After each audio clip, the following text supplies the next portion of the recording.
झूठ बोल करके तुम सोच रहे हो हम संभाल लेंगे। नहीं नहीं, झूठ तुम्हारा नाश कर रहा है, तुम्हें पता नहीं। जिस जिह्वा से नाम जप कर रहे हो, अगर नाम का विशेष फल प्राप्त करना है, जल्दी फल प्राप्त करना है, आपको दुखों से बचना है, पाप भस्म करना है, तो झूठ बोलना बंद कर दीजिए। क्या बिगड़ जाएगा आपका? सच्ची बोलने में क्या बिगड़ जाएगा? सच्ची बोलना शुरू करोगे, हिम्मत नहीं रह जाएगी पाप करने की। ये जो पाप करने की तुम्हारी हिम्मत पड़ रही, झूठ बोलने के कारण पड़ रही। नहीं, असत्य संपातक पुंजा, सबसे बड़ा पाप झूठ बोलना। उससे क्या होता है? हर चीज हम छुपाना चाहते, किससे? उस सर्वज्ञ परमात्मा से, गुरुदेव से। नहीं, झूठ नहीं। नाम इसीलिए नहीं चल पा रहा, थोड़ी दिन नाम चलाएंगे छूट जाएगा, क्योंकि आप झूठ बोलते हैं, पापाचरण करते हैं। अगर नाम को चलाना है तो नारायण स्वामी जी कह रहे हैं, पहली बात मौन का आश्रय लीजिए, कम बोलिए, अधिकतर चुप रहना सीखिए, तभी नाम चला पाएंगे। जो कार्य कर रहे हैं आप उस पर ध्यान दें, उस कार्य को एकाग्रता पूर्वक करें, वाणी को मौन रखें, उस वाणी से धीरे धीरे नाम उच्चारण करें। कम से कम 24 घंटे में 4 घंटे मौन का तो सबको अभ्यास कर लेना चाहिए। 24 घंटे में 4 घंटे मौन का। तो ऐसे ऐसे बुद्धिमान हो कहेंगे हम 6 घंटे मौन रहते हैं। कब? बोले जब सोते हैं तब। आप 4 घंटे कह रहे, हम 6 घंटे मौन रहते हैं। 24 घंटे में हम 6 घंटे मौन रहते हैं, बहुत बुद्धिमान है। बोले आप 4 घंटे कहते हो, हम 6 घंटे मौन रहते हैं। तो कब आप मौन रहते हैं? बोले जब सोते हैं तो 6 घंटे सोते हैं, मौन ही रहते हैं उस समय। मौन जागृत की कह रहा हूं, 4 घंटे का। नारायण स्वामी के बहुत बड़े महापुरुष हुए, तुम 4 घंटे मौन का अभ्यास करो, ऐसा निकालो 2 घंटे, 2-2 घंटे करके 24 घंटे में 4 घंटे मौन। उस समय हम किसी से बात नहीं करेंगे, नाम जप करेंगे। कार्य करो, कार्य करने के लिए मना नहीं कर रहे हैं। कम बोलो।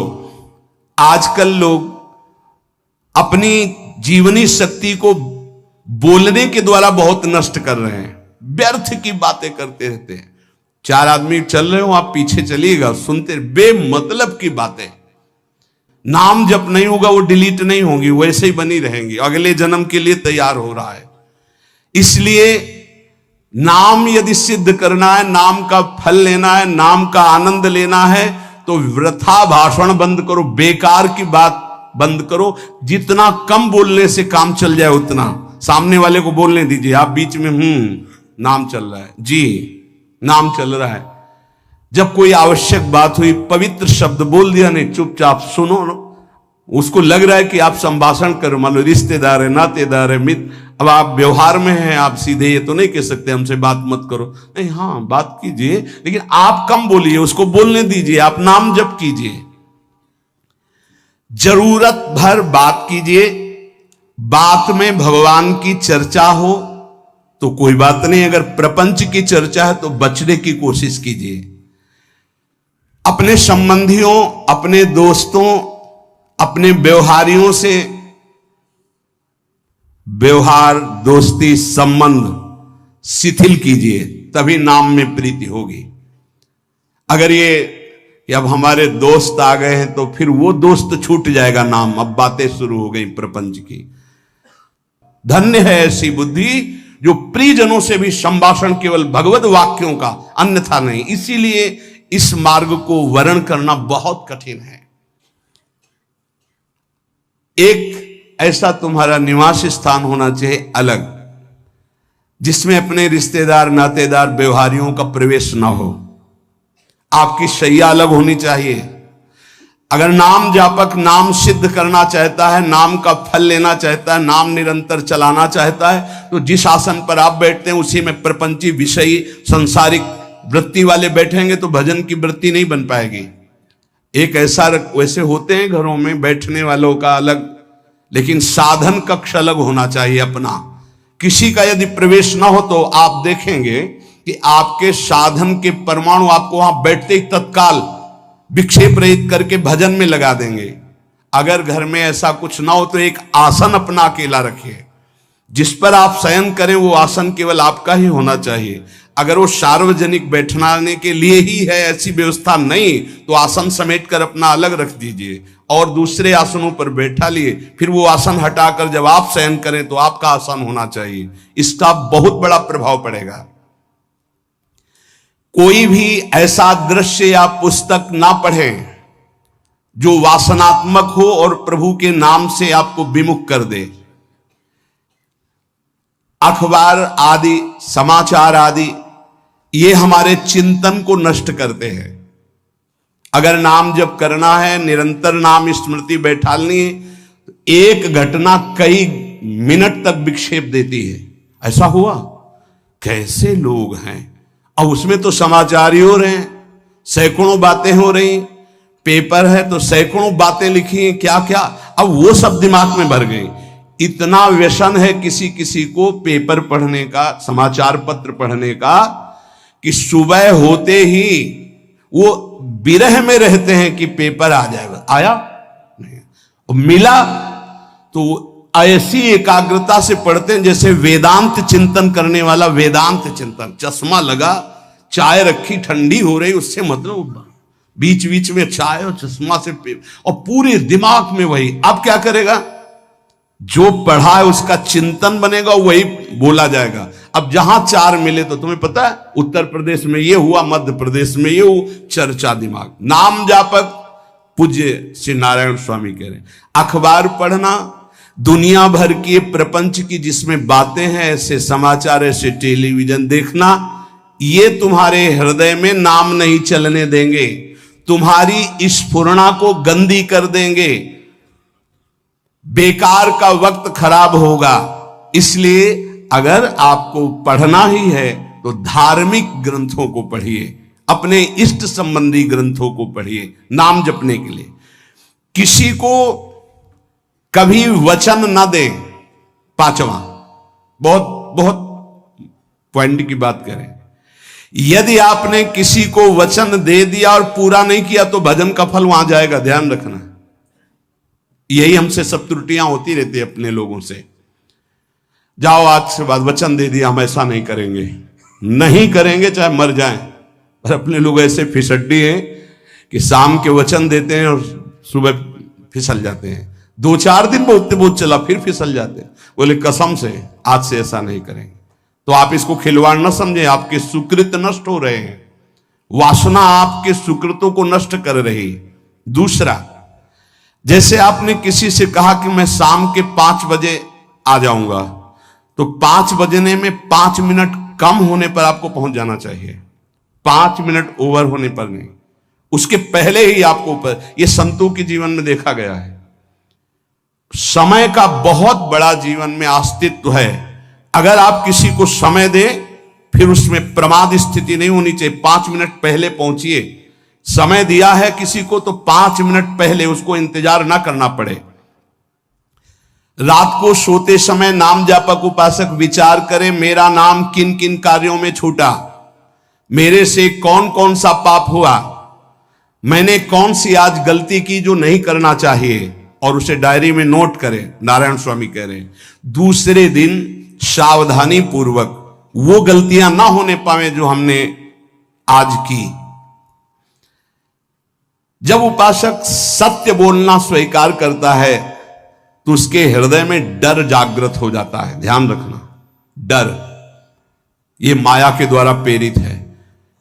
अगर व्यापार में सत्य बोलेंगे तो पैसा अधिक नहीं आएगा, अगर हम सत्य बोल दिए तो डांट लगेगी, अगर हम सत्य बोल दिए तो सब लोग जान जाएंगे मैं ऐसा गंदा हूं। सच्ची मानिए, सत्य बोलने का नियम ले लीजिए, आप निष्पाप हो जाएंगे, आप महात्मा बन जाएंगे अंदर से, कोई भी पापाचरण आपके जीवन में नहीं रह जाएगा। भगवान का नाम सत्य है, उस नाम को चलाने के लिए झूठ बोलने वाला नाम को कैसे चला सकता है। सत्य बोलने से यदि तुम्हारा नुकसान हो रहा है तो तुम सह जाइएगा।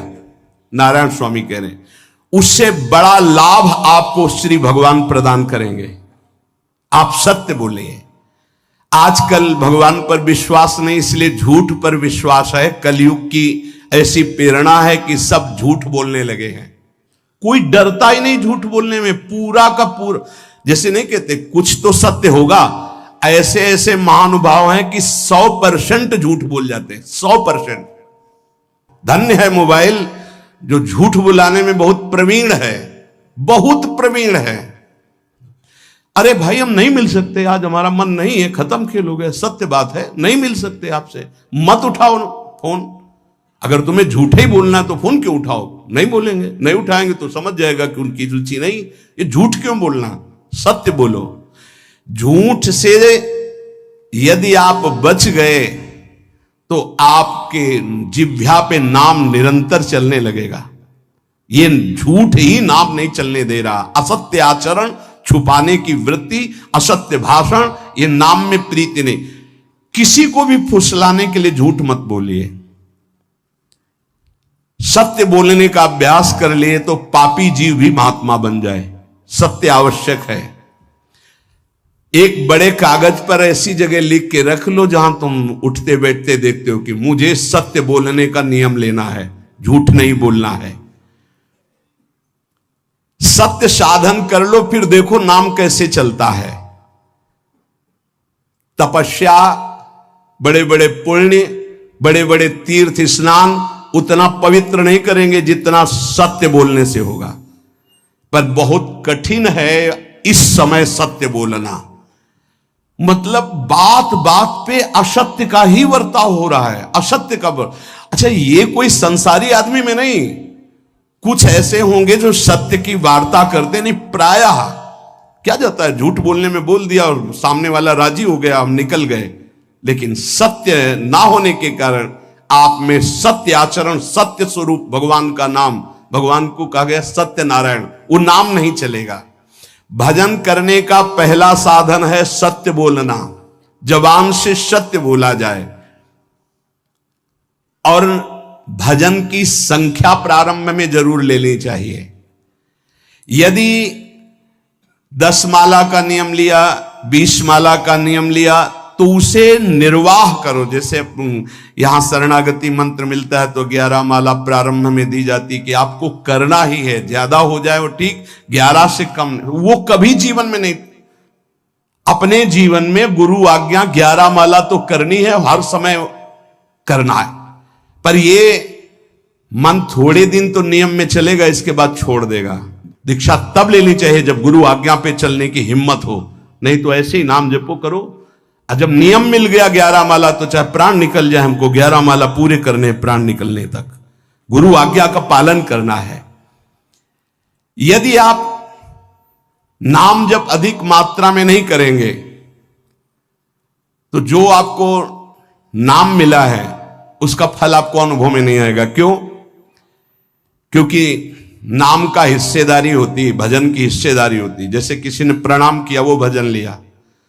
गृहस्थी को इसीलिए मना किया कि रास्ते में परिक्रमा मार्ग में हलवा पूड़ी ये सब बट रहा है, हाथ मत फैलाओ।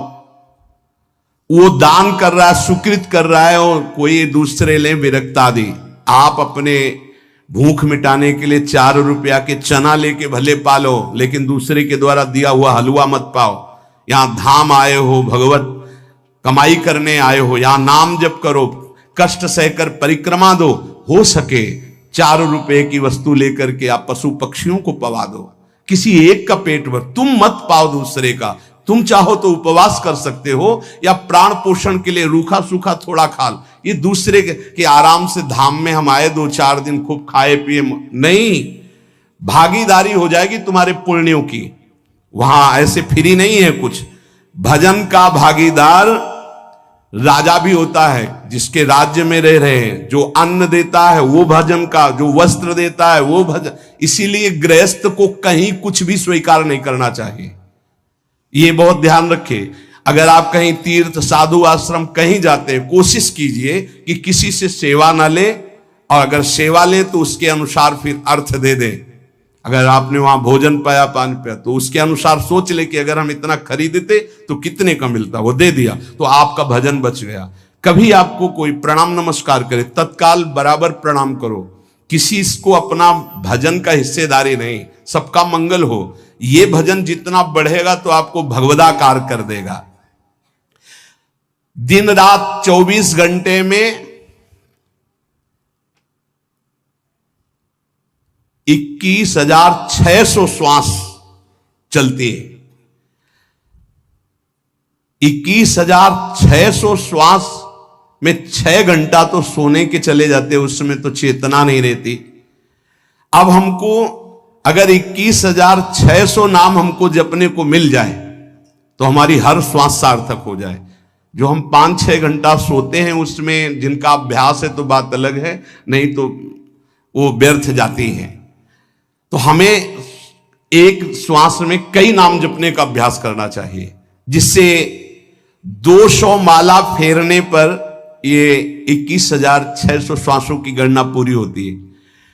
अगर हम 200 माला का नियम लें तो इतना हो सकता है। तो हमें लगता है अगर हर समय माला नहीं ले सकते तो श्वास वाली माला बहुत अच्छी रहती है। श्वास में 4 बार खींचो, 4 बार नाम लेते हुए छोड़ो। दूसरा साधन, एक छोटी माला ले ले, जो आजकल तो काउंटर चला है। काउंटर में ज्यादा सुविधा संसार के क्रियाओं में रहने वालों को होती कि क्या अपनी जेब में डाल लिया। तीसरा साधन वो बहुत कठिन है, मन की वृत्ति से नाम जप करना। माला, श्वास और मन की वृत्ति, उसमें श्वास की भी गणना का ध्यान नहीं रहता, उसमें केवल चिंतन होता है, चल रहा है। पर ये आखिरी स्थिति होती, इसी के बाद वो परिपक्व अवस्था होता है। जिह्वा से धीरे धीरे नाम उच्चारण करते हुए ये पहला अभ्यास है। प्रारंभिक को एकदम मानसिक में नहीं पहुंचने की चेष्टा करनी चाहिए, 2-4 नाम के बाद मन प्रपंच में फंसा देगा। दूसरा अभ्यास कंठ से में, जैसे हम जिह्वा से राधा वल्लभ श्री राधा वल्लभ श्री राधा वल्लभ श्री, इसे वाचिक जप कहते हैं। मंत्र नहीं होगा, ऐसे नाम होगा। फिर उपांश ऐसे, फिर कंठ से चलता है, फिर हृदय से चलने लगता है, फिर नाभि से चलता है। जिसका नाभि से चलने लगता है उसका परावाणी के द्वारा भजन, वो सिद्ध पुरुष कहा जाता है।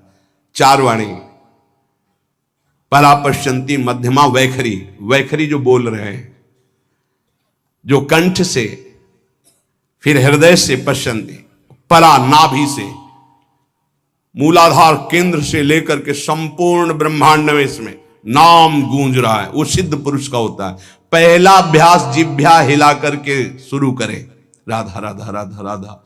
फिर कंठ से, कभी हमारे सदगुरुदेव भगवान को देखना, अगर कोई आ गया और बातचीत का हुआ तो यहां से तत्काल चलता दिखाई देता है ना, कंठ ऐसे ऐसे हिलने लगता है कंठ। अगर शांत बैठे तो फिर नहीं दिखाई देता। अगर कोई है आसपास तो इतनी तीव्रता लगन होती कि कहीं छूट ना जाए नाम। कंठ से विशिष्ट अभ्यासी का, फिर हृदय से परिपक्व अभ्यासी का, और नाभि से सिद्ध महापुरुष का, परावाणी से चलता है। अगर 1 वर्ष तक जिह्वा से अभ्यास किया जाए, ये मैंने किया है, नारायण स्वामी कहते हैं, तो दूसरे वर्ष में कंठ से प्रारंभ हो जाता है। 2 वर्ष कंठ से चले तो अगला हृदय से प्रारंभ हो जाता है, और हृदय से 3 वर्ष चले तो फिर नाभि से 7 वर्ष में नाम सिद्ध हो जाएगा। अगर नियम पूर्वक झूठ ना बोले, सत्य आचरण करे, ऐसे नाम जप करे। हम ये कहते हैं कि चलो थोड़ा धीमे ही सही, पर 12 वर्ष में तो आपको सिद्ध हो जाना चाहिए। 12 वर्ष, यहां बोले 30 वर्ष के 50 वर्ष हो गए साधन करते हो, ज्यों कहते हो कोई परिवर्तन नहीं। इसका मतलब अंदर से नाम नहीं चलाया जा रहा, नाम में रुचि नहीं।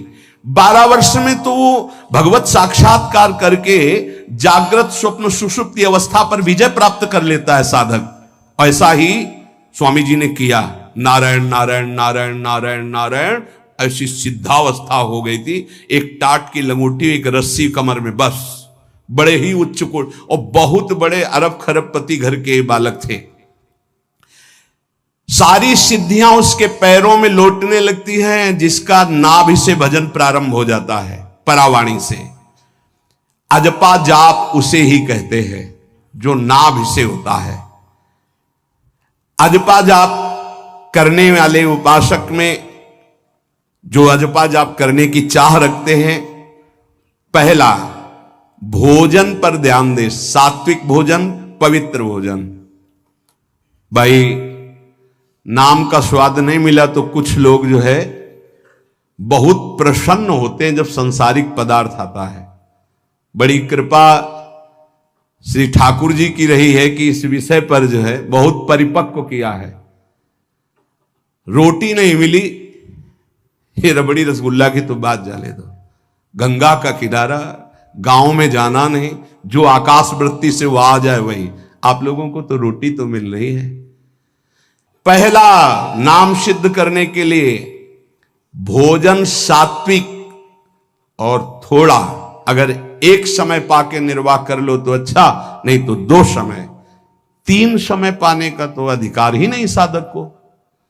भगवान की बड़ी कृपा है, जब भूख थी तब था नहीं, और जब है तो भोजन नहीं पा सकते। वो बड़ा लीला बिहारी है। जब भूख थी तब भोजन नहीं, और जब भोजन है तो नियम कानून इसके लग गए हैं, ये इतना इतना। दूसरा, पहला भोजन पर पवित्र। देखो नाम जप के लिए बहुत आवश्यक है। यही जीवन है कि अगर आप नाम जप करने लगे तो हमारा बोलना, हमारा जीना सार्थक हो जाएगा। अगर नाम जप आपको करना है तो पवित्र भोजन होना चाहिए। 2 टाइम भोजन पाना है तो थोड़ा थोड़ा पाओ, पेट ना भरने पाए, ऐसा ना लगने की वजन बढ़ गया है। वजन बढ़ गया है तो भजन घट गया है, वजन घट गया तो भजन बढ़ गया है। देखो तुम्हारे संसारिक संबंधी माता पिता चाहेंगे कि तुम्हारा चिकना शरीर होना चाहिए, हष्ट पुष्ट होना चाहिए, लेकिन हम चाहेंगे कि तुम्हारा भजन पुष्ट होना चाहिए, भगवदाकार वृत्ति होना चाहिए। शरीर तो आज है, कल नहीं रहेगा, चाहे जितना चिकना कर लो। संसारिक माता पिता के प्यार में और गुरु के प्यार में यही अंतर है। वो आपके स्वरूप को पुष्ट करेगा तो शरीर तो अपने आप, मन प्रसन्न है तो वो स्वस्थ है, अस्वस्थ होने पर भी स्वस्थ है। अगर शरीर स्वस्थ है और काम वासना है, नाना प्रकार की चिंताएं, ये थोड़ी माता पिता दूर कर पाएंगे। वो तो तपस्या और साधना से ही दूर होती है। ध्यान रख लीजिए। अधिक भोजन पाना, शरीर को बहुत पुष्ट बलवान कर लेना, तो हर इंद्रियों को भोग देना पड़ेगा आपको। वो कोई तपस्वी होता है, जो तपस्वी होता है वो संयमी होता है, जो संयमी होता है उसके चर्बी नहीं होती। ध्यान रखना। युक्ताहार विहार से, प्राण पोषण के लिए केवल शरीर में अन्न जाए तब नाम में प्रीति होगी। खाते खाते अनेकों जन्म व्यतीत हो गए, वर्षों व्यतीत हो गए, अरे अब तो भजन कर लो, कहां तक खाओगे? ये नरक कुंड है, डाला विष्ठा बन गया। नींद, एक नियम बना लो कि इतना ही सोना है। पता नहीं सोने में कौन सा सुख, नींद में केवल एक बात का सुख होता है, आपका संसार का चिंतन नहीं होता, तो आप जो शांत रहते हैं वो सुख होता है, लेकिन वो तमोगुणी सुख है। अगर आप जागृत में संसार का चिंतन न होने दें और भगवत चिंतन कर रहे हैं तो आप महापुरुष हो जाएंगे। सो सो के जीवन क्यों बर्बाद करते? एक टाइम रखिए सोने का, बस। ये कोई तुम्हारा सुख नहीं है, ये तमोगुणी सुख है। निद्रा आलस्य प्रमादोत्तम तत्तामस मुदाहृतम। और एक बात समझ लो, यद तज्ञे विस्मि परिणामे अमृतोपमम। जिसमें विष जैसा शुरुआत में लगता है उसका परिणाम अमृत होता है, और जिसकी शुरुआत अमृत जैसी लगती है उसका परिणाम विष होता है।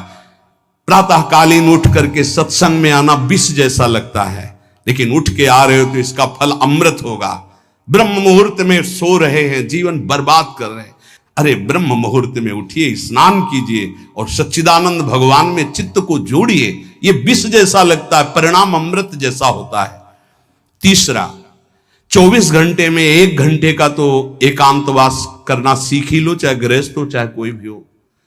1 घंटे हमसे कोई बात नहीं करेगा, अपने दरवाजा बंद, थोड़ा 1 घंटे कोई ऐसा समय निकालो जिसमें चित्त को केवल श्री कृष्ण से जोड़ो, प्रियाजू से जोड़ सको। चौथा, विरक्त साधक, तकिया गद्दा, ये सब चीजें अगर लगा के सोओगे तो नाम जप नहीं होगा। देखो, हितधाम में कुशासन और एक ईंट कुशासन के नीचे, सर्दी में ओढ़ने के जो हमारे कंबल थे वो आटे का बोरा बलराम जी ला के दे थे। जीवन को यदि आप कसौटी पे नहीं कसेंगे तो भजन नहीं होने वाला। अब तो शरीर रोग से ग्रसित है, आप चाहे जहां रखो, चाहे जैसे रखो, प्रिया जो जाने। जब तक हमें भगवदाकार वृत्ति ना हो जाए तब तक विषयों को स्वीकार नहीं। ऐसे हैं साधक, बड़ा सुख मिलता है। एक ऐसे पड़ा हुआ है आसन, उनके कमरे में जाके देखिए, केवल आसन ही है। कितने ऐसे साधक राधा के कुंज में रहते हैं जिनकी चटाई केवल है, न तकिया है, न गद्दा है, न कोई। उसी चटाई को ऐसे खड़ा कर दिया, बिछा लिया, बस उसी में पड़े, भोजन मिला पा लिया, ऐसे रह रहे हैं। कमरे में देखो जाके तो ऐसा लगेगा कि इसमें कोई रहता ही नहीं, कुछ है ही नहीं, केवल चटाई है। तकिया गद्दा विशेष विलासिता की वस्तुएं तो नाम जप नहीं होने वाला, ध्यान रखना। जहां पड़े आराम से नींद आ जाएगी, सो जाएंगे, और जब तो नींद उतनी आएगी जितनी आवश्यकता है। भजन का खजाना तिजोरी में रखें, कभी किसी से बताएं नहीं कि आपका भजन कितने माला कितना होता है। पूज्य नारायण स्वामी जी कह रहे हैं, भजन को खजाने में रखने का मतलब है लूटने वाले डाकू माया भेजती है, काम क्रोध लोभ मोह मद मत्सर आदि, और प्रिय गृहस्थ भगत आदि। कैसे प्रिय गृहस्थ? स्वामी जी अब ये सब आप ही कहा है, बहुत बीमार है, आप देखना। ठीक है, दूसरे की दुख निवृत्ति करना संत का स्वभाव होता है, पर हम जिस मार्ग के पथिक हैं, हमारा कर्तव्य है। हमारे पास हमारे प्रभु के सिवा कोई नहीं, हमारा जो कुछ है वो प्रभु हैं। ए भैया, जैसा श्री जी चाहेंगे वही सब मंगल करेंगे, ये शब्द होना चाहिए। उससे उसका भी मंगल होगा, आपकी भक्ति पुष्ट होगी। कभी भी जो गृहस्थ में भजन करता है, किसी भी तरह का किसी से भी कोई प्रतिग्रह ना ले। नहीं ले लो, ये लोई बढ़िया है, रख लो। नहीं महाराज, हमारा ये मार्किन का गमछा ही काफी है हमारे लिए। नहीं नहीं नहीं, ये प्रसाद पाल, हाँ इतना किनका दे दीजिए, भगवत प्रसाद है, ये हमारे लिए पर्याप्त। गृहस्थी में अगर आप भजन करते हैं तो अपने भजन को बचाने के लिए किसी से भी दान पुण्य, किसी का भी बट रहा है वो स्वीकार न करें। किसी से प्रणाम नमस्कार, किसी से अपनी सुविधा सेवा स्वीकार न करें। और जो विरक्त है उसको ध्यान रखना चाहिए कि हमारा जीवन केवल जगत मंगल के लिए विश्वेश्वर भगवान को समर्पित जीवन है। ना हम किसी को शाप दे सकते हैं, ना किसी को वरदान दे सकते हैं।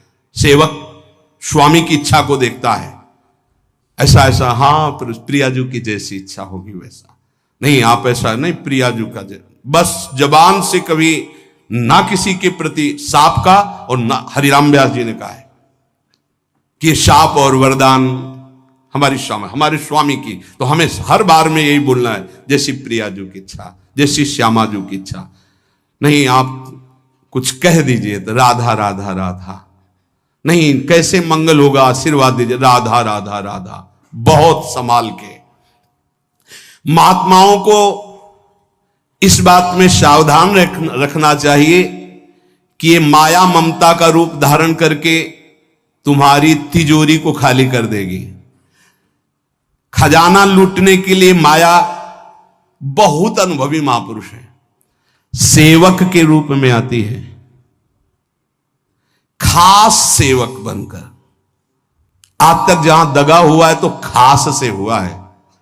जब वृक्ष कटने लगे तो आपस में बात की, भाई ऐसा कौन आ गया जो हमें काट सकता है? बोले हमारा कोई मिल गया। तो कुल्हाड़ में जो बेट है ना, बोले मिल गया कोई हमारा। खास बन करके आती है माया, सेवक सेविका रूप लेके। बहुत अनुभव की बात महापुरुषों की, मान लीजिए विरक्त जनों के लिए खास बात है। सेवक सेविका रूप रख करके माया आएगी। इसके बाद अगर आपने स्वीकार किया, फिर तुम सेवक होगे, वो स्वामी होगी। समझ रहे हो? बहुत अंदर से इस बात को समझ लीजिए। अगर आपको भगवत प्राप्ति करनी है तो जब तक शरीर में श्वास रहे, सेवा मत स्वीकार करना किसी की। कपड़ा धुलाना, खाना पीना, भीख मांग के खाओ, भिक्षा आना, या आकाशवृत्ति से जियो। जैसे मना, ना कपड़ा धो पाओ तो उतने पहनो जितना धो पाओ। किसी को अपनी सेवा में प्रवेश मत होने दो। अपने शरीर की सेवा, अपने जीवन की सेवा जब तक श्वास है तब तक स्वयं करो, नहीं तो तब लग जोगी जगत गुरु, जब लग रहे निराश, जब आशा मन में भई, जब गुरु और जोगी दास। इसलिए होश में परमार्थ के पथिक को कभी किसी की सेवा नहीं लेनी चाहिए, कभी किसी को सेवक नहीं बनाना चाहिए। भगवत भाव से नेकी कर दरिया में डाल, उपदेश दे दिया चल अपने मार्ग में। जीवन की ये बात हमारी अनुभव की मान लीजिए, अगर निर्विघ्न पंथ निर्वाह करना है तो कभी किसी को यहां सेवक न बनाया जाए। सेवक सेविका के रूप में स्वीकार करने वाले साधु का हृदय आग की तरह जलने लगता है। जो जिंदगी भर निश्चिंत और निर्भय रहा, उसे भयभीत और चिंतायुक्त होना पड़ता है। अपने भजन को खास तिजोरी में रखे, अपने में जो सिद्धियां जागृत हो कभी प्रकट ना होने दे, उनका कभी प्रयोग ना करे। एक एक शब्द पर ध्यान देना, उसी को भगवत प्राप्ति होती है जो अपनी सिद्धि को प्रकाशित नहीं करता। ये माया त्रिशंकु की तरह लटका देती है, न स्वर्ग में न भूमि में। देखो सेवक जी महाराज कहते, ऐसे न वैसे रहे मज रेढ़ो पाछलियो जो करी निर्भाषित, न परमार्थ के न व्यवहार के। ये गांठ बांध लो, हाथ जोड़ के कह रहा हूं, सेवा के भाव से माया प्रवेश करती है और स्वामी भाव को रौंद करके सेवक बना लेती है। फिर जैसा चाहती वैसा नाच नचाती है, कोई भी हो।